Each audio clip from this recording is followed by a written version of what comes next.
Saturday than he did the week before. Ryan is such a smart player. He does a really good job on the back end of helping everybody with communication and getting lined up, and he can play better. He did some things in week one that really excited us, and I'd hope that he would, really be even better in week two. And there was a couple plays where he had an opportunity. They had the tight end that run the drag route right across the middle there. He was in position and let the guy catch it, and that's a play that he knew, and we ran it 100 times in practice, and he just didn't make the play. And he had a critical missed tackle, and he did some really good things. I'm not saying that's those are the only things that stand out, but he's going to play better, and the more he plays, and the more he starts, and the more experience he gets, he's going to get better. He's a really smart player, and I'm glad he's on our team. Any other questions? Any other questions for those joining us via teleconference? Come back here to NOAC Auditorium. Go ahead, Rich in the back. Hey, Coach. Rich DeMarco, Army Radio. How excited are you to get back home and play a game here? It's always good to be home, and if I had my choice, we'd play every one of them here. But it's good to be home, and I think there's a level of comfort just being here, being in our locker room, in front of our home crowd and the Corps of Cadets, and I hope that helps us. And certainly we want to make playing here at Mikey Stadium an advantage, and that's got to do more with us than anything and how we play. So I hope we'll execute and play better. Hey, Coach, you mentioned Dave Clawson, someone that you've known going back several years, and a lot of those coaches, they're in their second year down there at Wake Forest. So when you're looking at film or those coaches, there's similarities in year two of rebuilding a program that you kind of see when you're looking at that team? Oh, I think there are probably similarities in everybody's organization or their teams. For college football, if you look at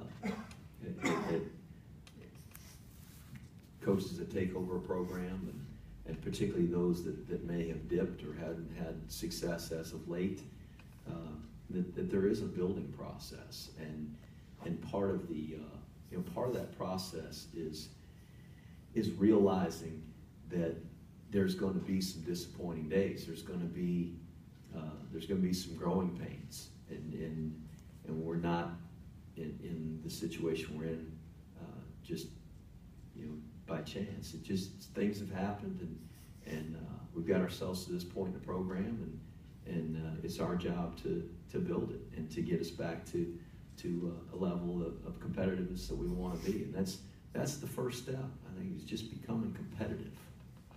And once you become competitive, then you learn to win. And then when you learn to win, then you learn how to handle winning. And then when you learn how to do that, then you learn how to win a championship. And that doesn't happen overnight. For some teams, it doesn't. Sometimes, just the stars align and things go right, and you roll in there, and it's just the right group of guys, and things work out. But typically, if there's been some seasons where it hasn't gone your way for a while, it takes time to build it. And you can look at that over the course of history, and some great coaches who have become legends in their sport, who have, you wouldn't think, oh gosh, that guy didn't win his first 3 or 4 or 5 years. It takes some time. I mean, Bill Snyder in the dynasty he built at Kansas State. Go back and look at the records to start his career, and as much respect as people have for what Coach Schiano did at Rutgers. It took them a while to get that thing going, and once they did, it sustained success because they built it the right way. And Coach Brown at North Carolina, and Coach Krzyzewski, who we all love and admire, West Point grad at Duke. It doesn't happen right away. I wish it would. There's nobody more frustrated and disappointed and ticked off as me, because I want to win. I want it to happen right now, and our kids do too. And they're working, and our coaches are working, but I know it's going to happen. I have no doubt. There is not one bit of doubt in my mind that we're going to do it here. But it just, unfortunately, it's not gonna happen on my schedule. If it did, it would've happened, 18 months ago when we kicked off against Buffalo, and we would've gone, 13-0.